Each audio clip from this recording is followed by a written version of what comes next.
Cassandra son. She's already cutting herself. She's already hanging herself. That's all they ever said. Tonight, perspectives on child welfare. One family struggled to get out of the CFS system. They're basic services that any Canadian down south can have. We don't have them. We pretty much have to beg for them. The National Inquiry hears from Nunavummiut and why the North is tough on Inuk women.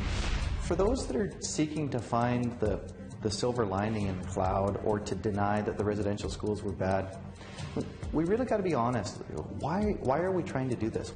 And we take you deeper into Canada's denial of genocide.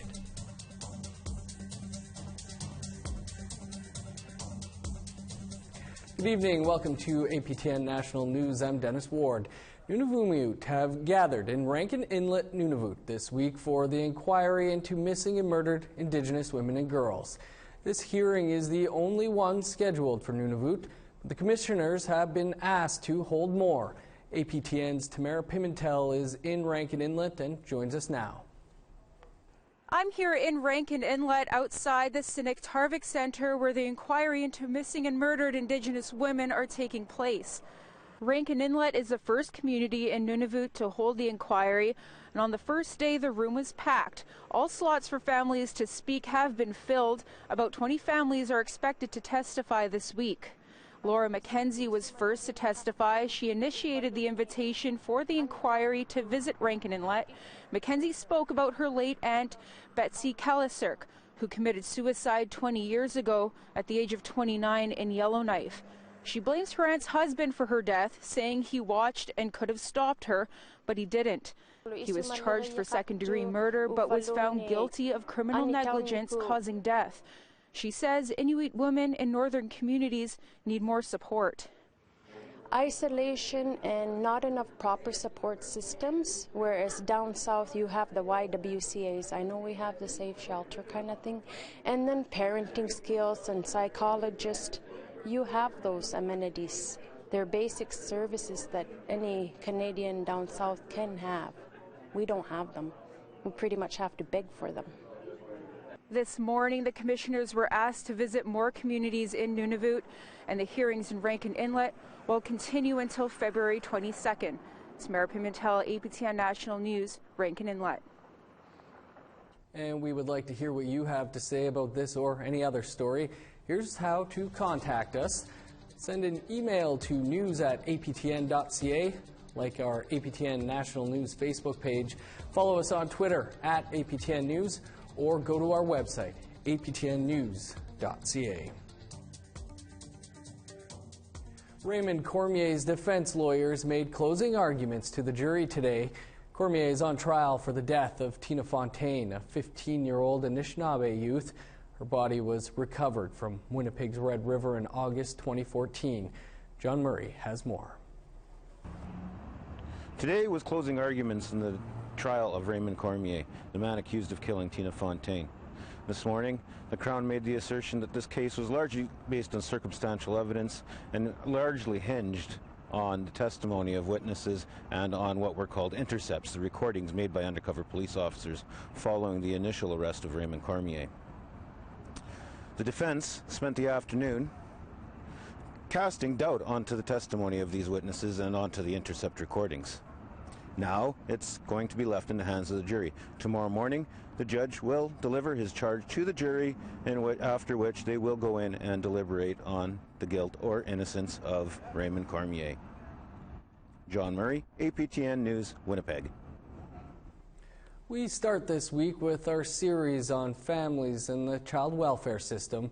APTN has chose to look more deeply into this topic this year. Helena Wood suffered family violence and used alcohol to cope, but when she realized her children were paying the price, she tried to turn her life around. Her children were seized into the child welfare system. Brittany Hobson and Karen Pugliese bring us part one of this three-part series, and a warning, some viewers may find parts of this content disturbing. Along the shores of Manitoba's Island Lake region rests St. Teresa Point First Nation. Helena Wood called this community home for most of her life. It was where she married and was raising her children. But it was not a happy life. The marriage was violent. Her oldest daughter, Cassandra, seemed to feel it deeply. Cassandra documented the violence in her journal. Her words are candid. "I think my dad is mad. I'm scared here. I don't know what to do," she wrote in one passage dated January 2009. Island Lake Family Services first intervened in 2008 when Cassandra told a local health worker she didn't want to go home because of the violence. Helena says the agencies intervened with tough love and little else, but there were serious signs Cassandra was suffering. You guys need to smarten up, or else you guys are going to lose Cassandra soon. She's already cutting herself. She's already hanging herself. That's all they ever said. And come to think of it now, I'm like, okay then, if you guys knew all the signs, how come you guys didn't take action? But at the time, Helena didn't see it either. She used alcohol to cope. It numbed her. And my daughter kept saying to me, my oldest one, the one I lost, "Mom, what are you doing? Just leave Dad. Can we move, please? Can we get out of here? I want to move out of here. Leave Dad. Why do you always take his side over your kids?" I had nothing to say. Well, the stupid answer would be, because I loved him. Helena did not leave. All of the children remained in the home. Stephanie Wood, Helena's cousin, is a teacher at the school. We do our best, right? CFS does their best. Policing does their best. All the social services do their best. But you know what? There's still a child involved here.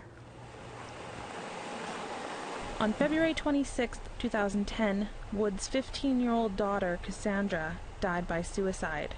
Her body was found a day later. It was supposed to be me, not her. That's what it kept going through my mind. It's supposed to be me, not her. The teen hung herself in a garage near the community's high school. Helena visits the spot where her body was found. Memories of that day hang heavy. I lost her for a night, actually. Like, I didn't know where she was. And the last time people saw her was over here at the school. The search lasted for 24 hours. It was Stephanie who told Helena. Helena was at work when she heard. We had taken the long walk to the back of the store, you know, and I was watching her. I was like, how could she even walk? Like, you know, she didn't even know where her daughter was. And here I was about to tell her what they had found, that Cassandra had hung herself. And to this day, I still can't believe how blunt I was. But how do you sugarcoat that, right? How do you make that sound?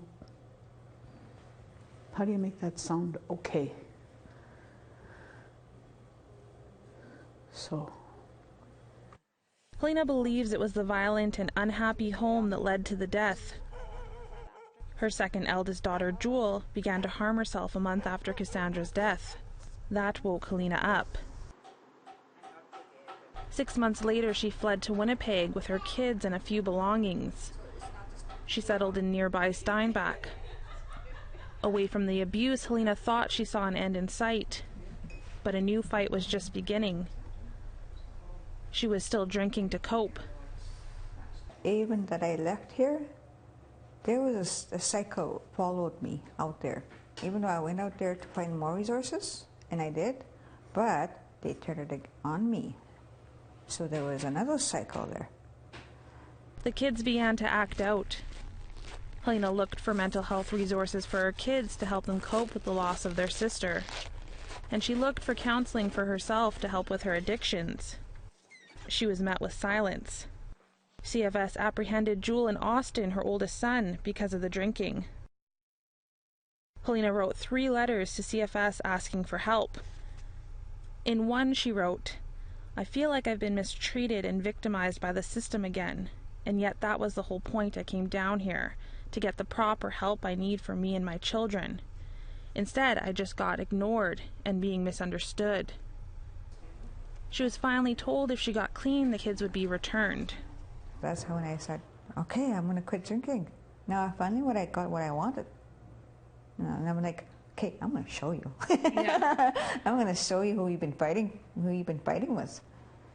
You know, I'm going to turn around against him. You don't know who you're messing with. That kind of way. So she did that all the time. She would go back and forth. That was her safety zone. Maxine Schindler is one of Helena's closest friends in Steinbach. She is also a foster parent. She witnessed Wood's search for help. She says that it is a common story for moms who have had kids in the system. They would come for help. Instead of helping them, they'd take their children away. Well, who's going to come for help then? Who's going to come for help if the first thing you do is take their children away? Last October, the provincial government announced an overhaul of the child welfare system. The province said it would move away from a model where agencies see funding based on the number of kids in care, toward one that is based off block funding. It says this will help put more money into prevention and intervention. The help was out there, but how to access it was not possible. Like you literally, if you didn't know how to fight, you didn't get the help. Jewel and Austin have since aged out of the system. Brittany Hobson, APTN National News, Winnipeg.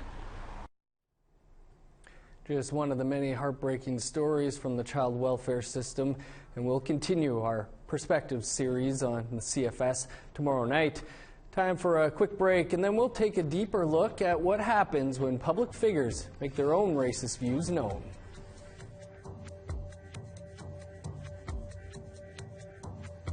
Here's a look at Wednesday's weather forecast, starting on a cloudy east coast. 16 above in Fredericton, plus 13 in Halifax. Not so lucky to the north, minus 17 in Happy Valley Goose Bay, minus 21 in Nain. Plus 8 and rain in Quebec City, minus 3 under the sun in Val d'Or. A warm day in southern Ontario, plus 10 in Toronto, 9 above in Peterborough and Ottawa, minus 11 in Kapuskasing and Sioux Lookout, minus 7 in Thunder Bay. Sunny and 24 below in Churchill, minus 20 in Norway House and Island Lake. Snow on the way for Barons River and a high of minus 17, 12 in Winnipeg. Sunny across Saskatchewan, minus 14 in Estevan, Yorkton, and North Battleford, minus 12 and sunny in Meadow Lake and Buffalo Narrows.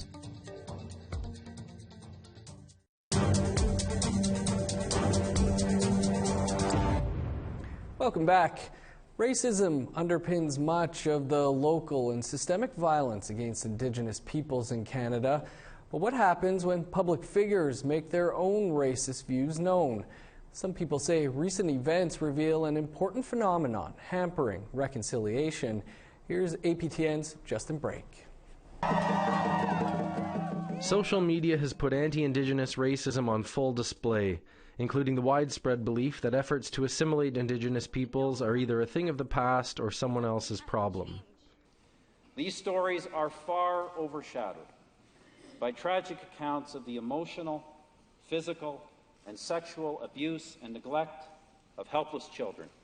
Despite her party's residential school apology a decade ago, last year Senator Lynn Bayak argued the schools were not all bad, and that while the negative issues around them must be addressed, it is unfortunate that they are sometimes magnified and considered more newsworthy than the abundance of good that came from them.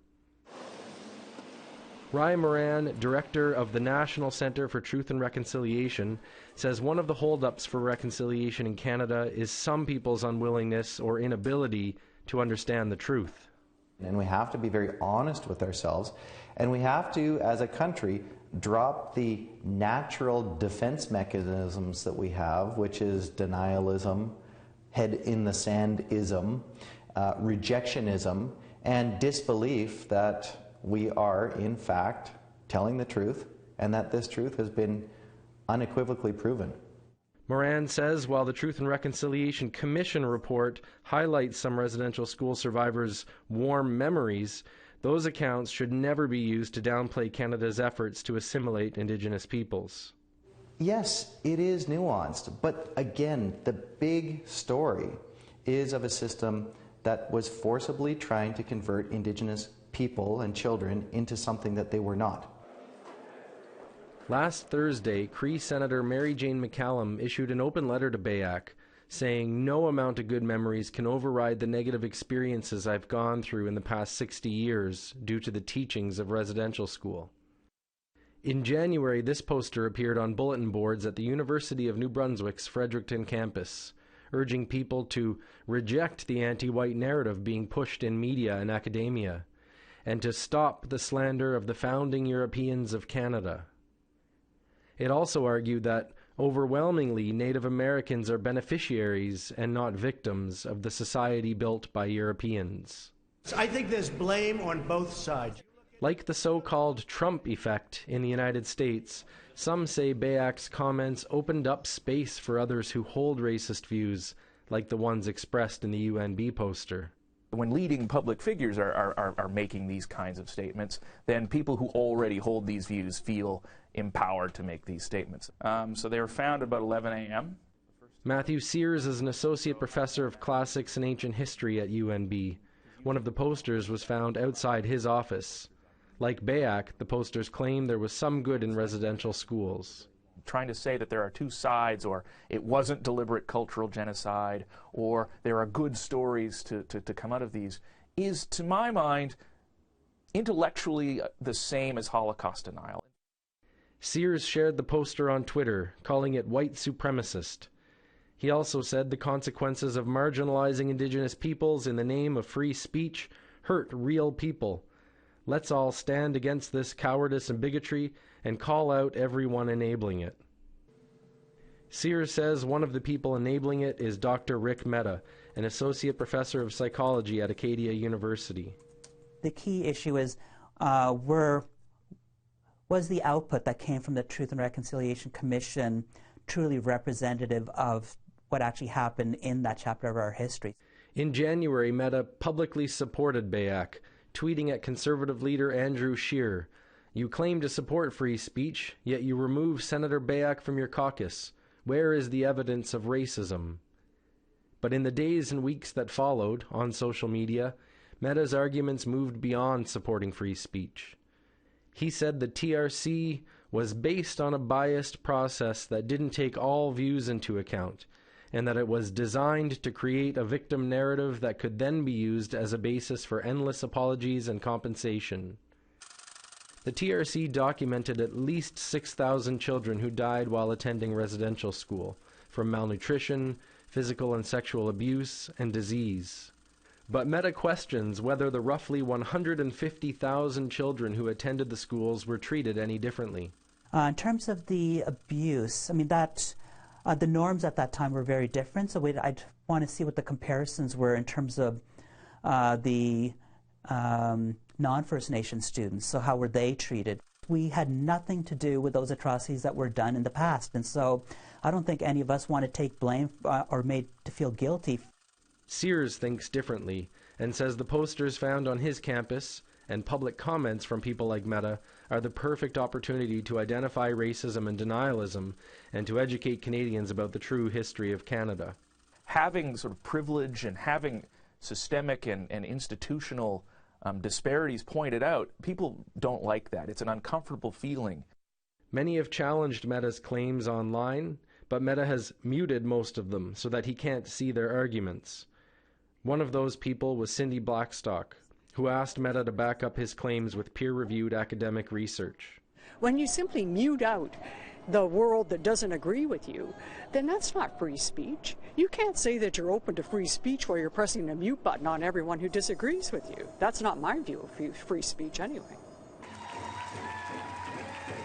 Moran says the TRC, which gathered 6,000 testimonies over 7 years, already uncovered the truth about residential schools, and he questions those seeking to undermine the TRC's credibility. When is enough truth enough truth? For those that are seeking to find the silver lining in the cloud or to deny that the residential schools were bad, we really got to be honest. Why are we trying to do this? Why are you looking for the good in this? Just sit with the bad for a minute and actually put yourself in the shoes of that child. In the wake of the BAYAC controversy, the Gerald Stanley verdict, racism within the RCMP, and the denial of systemic efforts to assimilate the First Peoples, Indigenous and ally voices across Canada are saying, "No truth, no reconciliation." Justin Brake, APTN National News, Halifax. And before we head into the rest of tomorrow's weather, here's a look at some weather affecting our friends in New Zealand.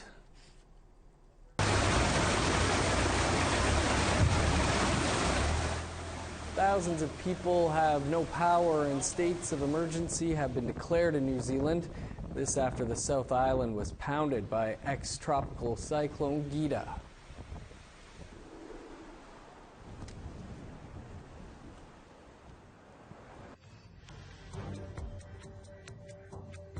Here's the rest of Wednesday's weather forecast, picking back up in northern Alberta. -7 in High Level and Peace River.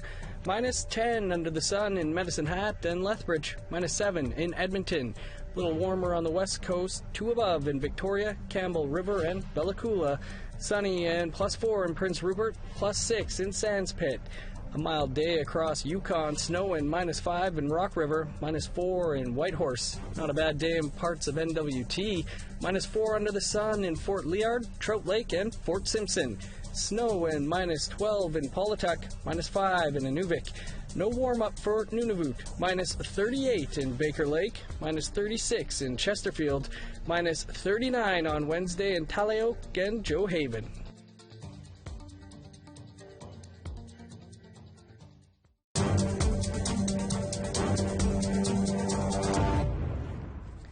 Welcome back. The world's longest hockey game is finally over.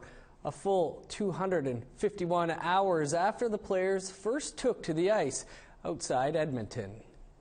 3, 2,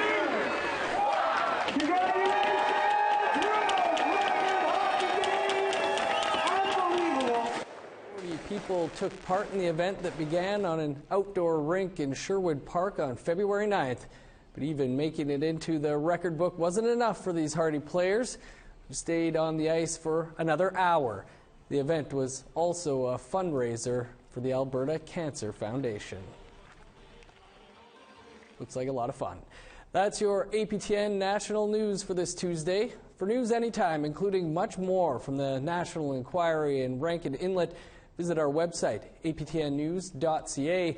And be sure to tune in tomorrow at 2 p.m. Central when distinguished award-winning documentary filmmaker Alainaz Obobsawin is our guest on In Focus. And don't turn the dial. An all-new episode of The Laughing Drum with Tim Fontaine starts in just a few minutes. I'm Dennis Ward. Have a great night. We'll see you back here tomorrow.